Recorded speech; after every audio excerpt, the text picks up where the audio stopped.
we did not act. Are we?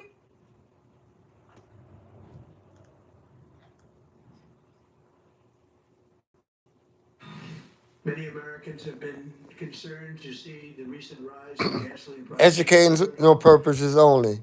What you think about This this? has been entirely the result of the Iranian regime launching deranged terror attacks against commercial oil tankers in neighboring countries that have nothing to do with the conflict.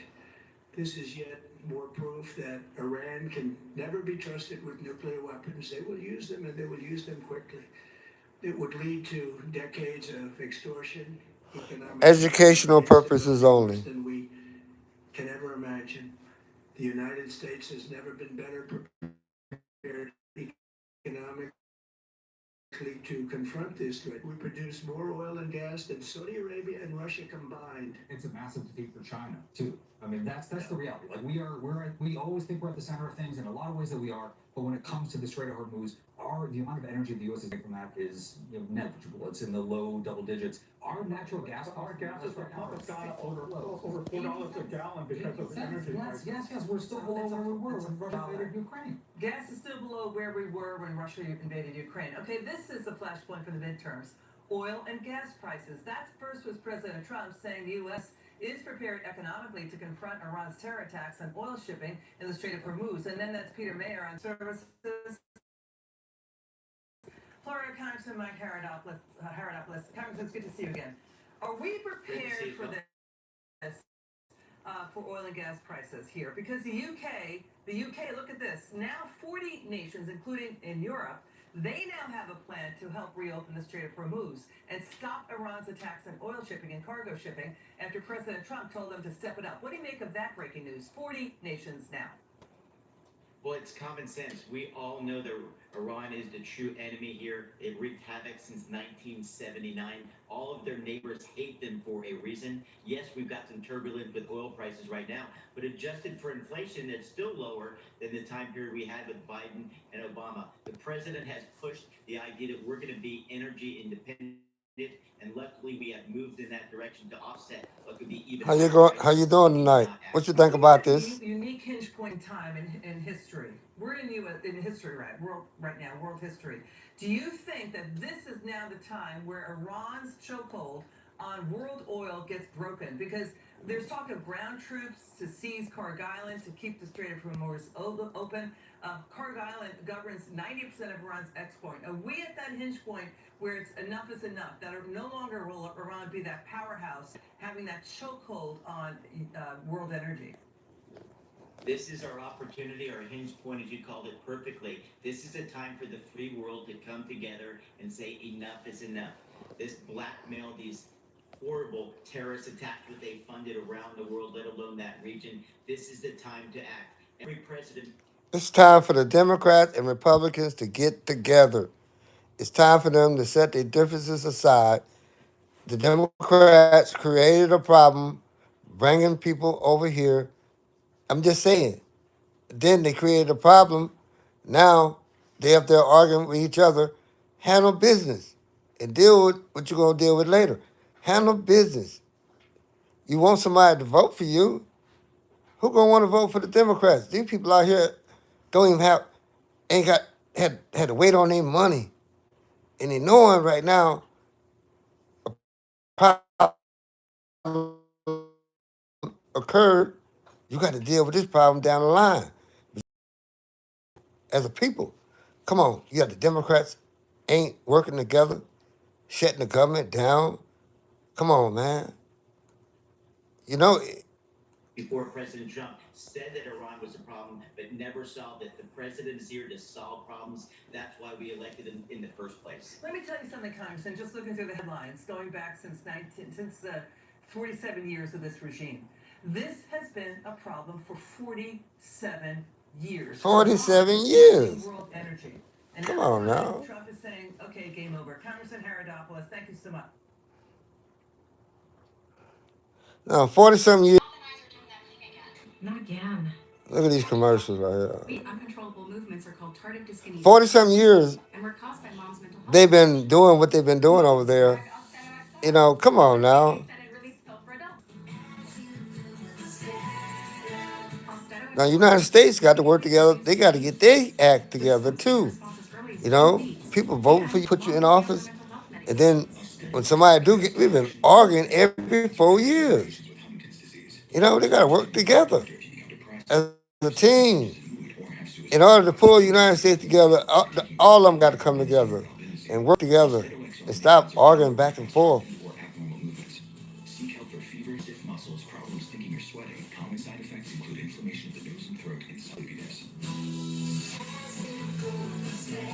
UCTD, ask about Austedo XR.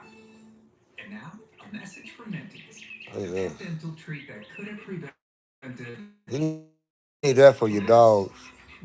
You do. Oh boy. Bad breath ruins. You got to get that for your And dogs. then the only dental treat with 5 Oh, natural yeah. Stop feeding your dogs. Victor Davis Hanson's a senior fellow at the Hoover Institution and a Okay. fellow and the National Review Institute. All right, VDH, the strain. What would General VDH do there? Well, I think the Europeans made a terrible mistake by denying us airspace when we said that we didn't really need them to help in the kinetic action. All we wanted was NATO privileges, given what we're the greatest provider of NATO services. And France and Italy and Britain and Spain all refused. And then Trump basically says most of our military objectives are already satisfied. And we have the straits problem, but it's not going to affect us. We would like to have. So, like you say, United States help a lot of people. And a lot of these countries that decline, United States helping them. Already helped them for a lot of things. When did the United States ever let somebody down? But open, but since you want to be alone and you want to be unilateral, this is a good chance for you to be unilateral. Get all your guys together and come through, and we'll see what happens, and we'll see if the Iranians attack you and what you'll do if they do. And I don't know if Iran really wants to do that, but I think He's 100% right. What he's saying. The problem had to be took care of. Well, you know what I'm saying? It go all the way back into the days of Munich. Way back then. It go way back. Way back. really, I mean, this is an Orwellian situation, Jesse. We've never had a war against a country of 93 million people where one side completely devastated its ability to make war in 4 weeks. And it's tragic we lost 13, but we haven't lost casualties, fatalities in 4 weeks. And basically, have you ever heard of a war where one side predicts what he's going to do each day? We're going to take out this bridge, we're going to do this, and then they do it. And it's complete dominance why the left and the Europeans are saying it's a disaster, and it's not. He's working for the Venezuela solution. He's saying to the Iranians, to the Speaker of the Parliament, there has to be some of you that are associated with this wretched regime that don't want to be for your own survival, and we're going to talk to you in back channels, and that's what he's doing. As far as the rest of you, who are the hardliners, the Israelis are taking care of you every day, and that creates a lot of dissension. So you've got 3 poles of action. You've got the people who are restive, who are starting to get really upset because they're almost starving, and then you've got some people who are realists that said maybe we can deal with. You imagine people living, 40 years under that rule? 40 years under that rule. You know what I'm saying? You can't, America, people want to leave America.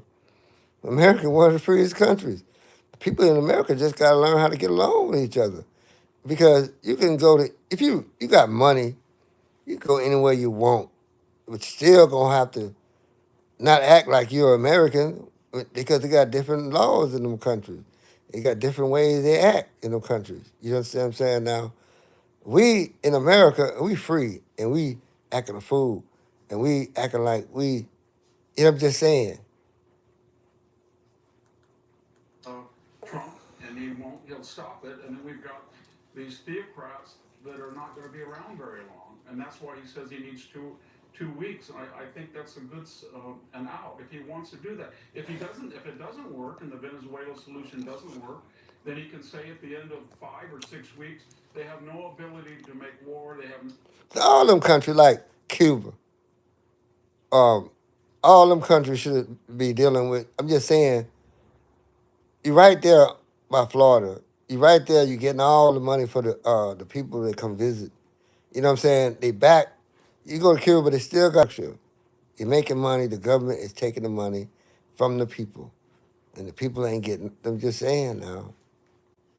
No ability to launch missiles. They have no ability to create a bomb for 5 or 10 years. And I suggest that my successor presidents continue, as you said, to mow the lawn, and we're far better off than we were before the war. So there's a lot They of got to get this uncertainties in our under own government control that we real couldn't quick. envision before the They war. don't So want if to. he They doesn't don't have want to even make this one, out of get it a 2 or 3 year war. You know what I'm saying? Got enough countries to see that what's going on. Need to jump in, and assist this and get it out the way and deal. You know what I'm just saying now. does. But the strait's still under Iranian control. And when I say control, I just mean threat. Uh, what is that? I mean, Yes. that's not the way you want to leave. No, it isn't. But the people who are most interested in opening it, they do have. I mean, we make fun of the Europeans, but if you cobble together all of them, and maybe Japan and others, they can sail right through, and we can help them if they're attacked, if they want to do it in the next 2 weeks, and that way we can redeem them and say. But there's a subtext that nobody's talking about. One of the reasons that the Europeans have been very silent, given the global reach of Iranian terror, and given their own populations, and given the threat that they're in ballistic missile ranges, they were terrified of the Iranians.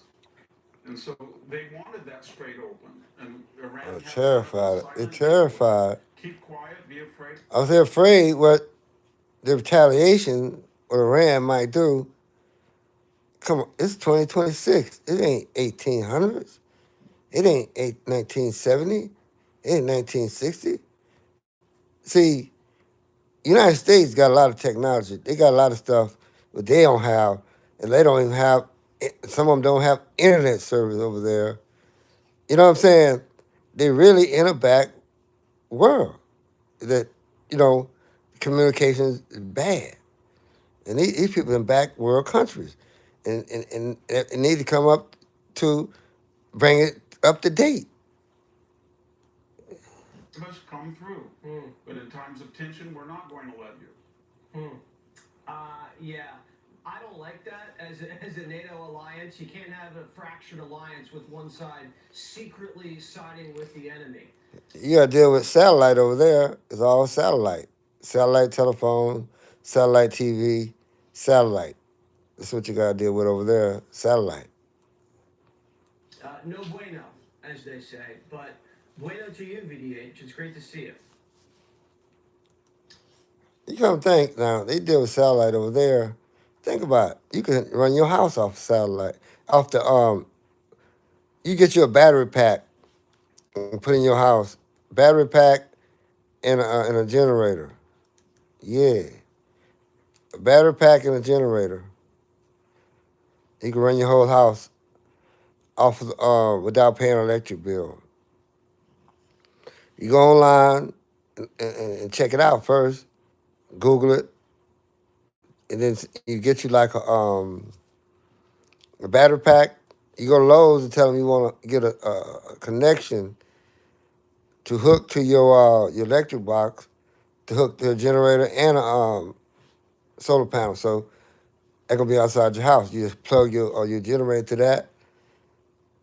Boom. You got your solar panel on your roof. You got your generator. The new generators, you get you like a 200-gallon propane tank hooked to that, and you got your battery packs running. Boom, your house electric running, and with the sun shining, with all that, you good. And only time you turn the generator on, if your batteries go all the way dead. But with the solar panel, that gonna keep it going. You know what I'm saying? You go then you have you like fix you like a fireplace in your house. Is use clean wood every year. You keep your chimney clean. You know what I'm saying? You can save a lot of money. Then it depends on where you live at. You can picture a greenhouse in the back of your yard. and grow your own vegetables so you don't have to be going to the store, um, spending too much money on stuff. Then you can turn around with some of the stuff in your that you got and turn around and sell it. Now what's going on here now? These people here. What is he talking about?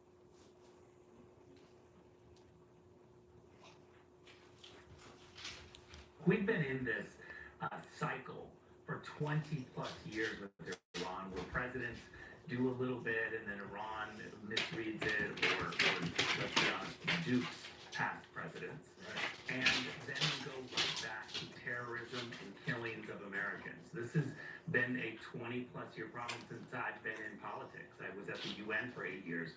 We were talking about the exact same cycle with Iran. President Trump comes in, tries diplomacy, pushes them hard to say, let's do a serious moment where you give up your nuclear weapons and you stop threatening and you stop doing terrorism. They don't want to do that. So the President of the United States, Donald Trump, is fixing the problem. Huh. The American people are on our side on the major issues, on cost, on Iran. We're doing very well. And the best way to test that is election results. The Democrats are going to be motivated going into the midterms. We have to keep this focused on what President Trump has done for our economy to secure our border. You gotta look at one thing. The Democrats, they talking about midterm. Come on, you got people sitting around, gonna quit their jobs and not paying people, shutting the government down on people. People behind on their debts. And you hollering about vote you in. Come on now.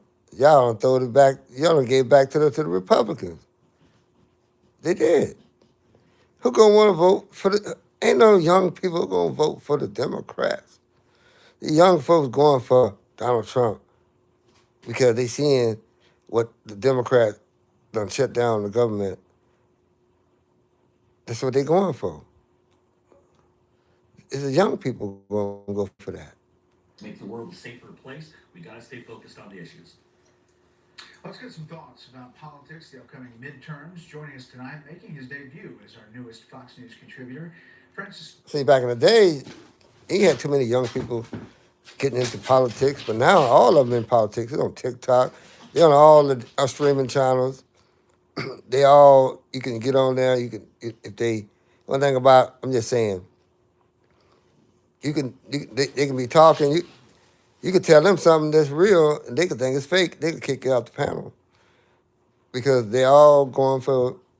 They ain't liking what's going on with the Democrats doing, and they all gonna be voting for Donald Trump again or whoever be the next Republican Party because they're gonna look at the Democrats like the Democrats let a lot of people down. Suarez, former mayor of Miami. Mayor, thanks for being here. Welcome aboard. It's great to be with you, Brett. It's an honor and a privilege to have an opportunity to talk to the nation through this incredible portal and Fox News. And after 16 years of public service, moving on to the private sector and having an opportunity to learn from so many people and give back in a different way by communicating and connecting with the public through Fox News and talking about not only my time as mayor, as president of the U.S. Conference of Mayors, but also as a lawyer, one of the most prominent law firms in the world, in Quinn Emanuel, and a president of a large asset management firm in Alpha Wave. All of that gives me a well-rounded perspective on world issues and gives me an opportunity to contribute in a way that hopefully adds value to not only to the station, but also to the viewers, of course.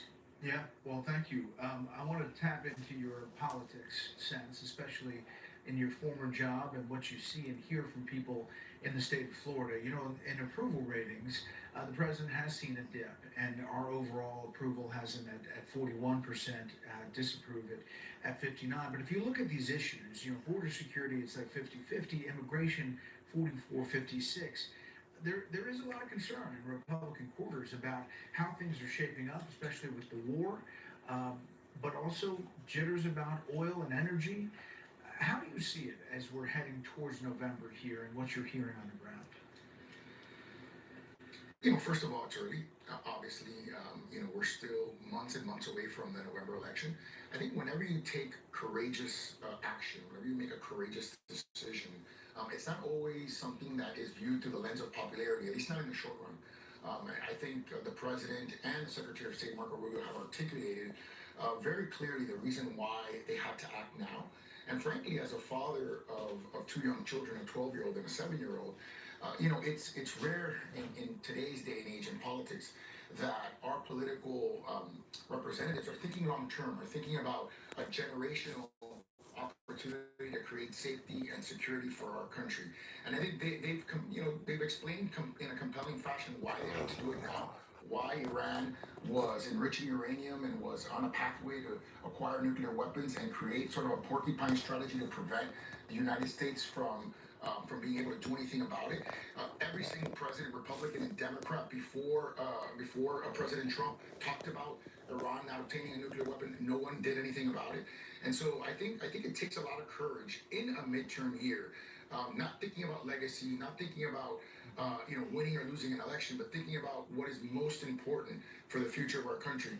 And look, I think if and when the war ends decisively and quickly, oil prices will come back down. And I think the other thing that's important to note is that the Gulf states, including and also Israel, are all united in that the United States has to finish this in a conclusive and decisive way, so that this threat is exterminated from the future of the region and the world. Quickly, just because of your proximity there and all that you know about this issue, on the issue of Cuba, Foreign Affairs says this: the coming showdown over Cuba, U.S. pressure will lead to Cuba's transformation, but any hope the Trump administration might have that such transformation will be pain-free is misplaced. The revolution. Cuba really do need help.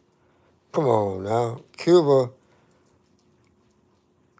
it really do need help. Because it failed. It need help. The infrastructure is bad. The housing is bad. They need some help. It got some nice places where the rich people at. But where the regular people at, come on now, how they living in Cuba. Seems close to its final chapter, yet the manner of its demise and what will follow is still unknown. Do you have a sense about how close we are to it? Just imagine you had Cuba, Canada, Mexico, Puerto Rico, Dominican, Haiti, all of them in one unit. Come on, man. One unit. All of them should unite for one unit. They could take over. Change in Cuba? I do. I think we're very close. And I think there's two main reasons. The first reason is if you look at the president's strategy in Venezuela and even in Iran, it was the same strategy. He brought forces to bear. He essentially challenged the leadership there, but also gave them an opportunity to negotiate. They didn't take that opportunity and then he acted. And so I doubt that Cuba wants to see a replay of what happened in Venezuela and Iran. And I don't believe. That's just like Cuba and Venezuela. Venezuela got all that oil. Why don't they fix their community up for their people to live right? Cuba, whatever they got over there, come on now, Cuba. All these places the governments need to act right with their people. And the people want to be running to America. If they have business in their country, people be flocking to their country. They got nice beaches, nice places to go to. That they will doubt his resolve. I think the second reason why it's likely it's because you have someone, the Secretary of State Rubio, who understands intimately the threat of Cuba to the United States. And people often say, well, Cuba's not a military power, but the threat is more insidious, and it's a threat of socialism and communism. We're seeing it infiltrate American cities, and that's something that I'll be talking about in the coming months.